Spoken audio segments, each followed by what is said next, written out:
In this video, you will learn how to enable and perform the iDRAC hard reset operation on the CPU. To begin, extract the iDRAC service module installer file from the zip file. Navigate to the folder in which the iDRAC service module installer file is saved and double-click to install.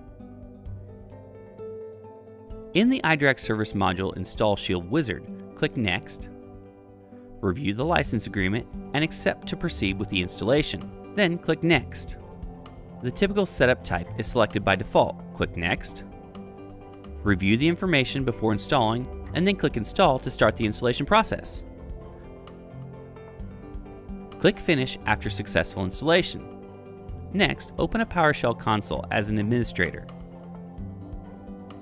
and then enter in the following command at the prompt: invoke -iDRAC hard reset, and then press enter. Then confirm if you want to proceed with the iDRAC hard reset operation. Here, you can view a message about the successful iDRAC hard reset operation.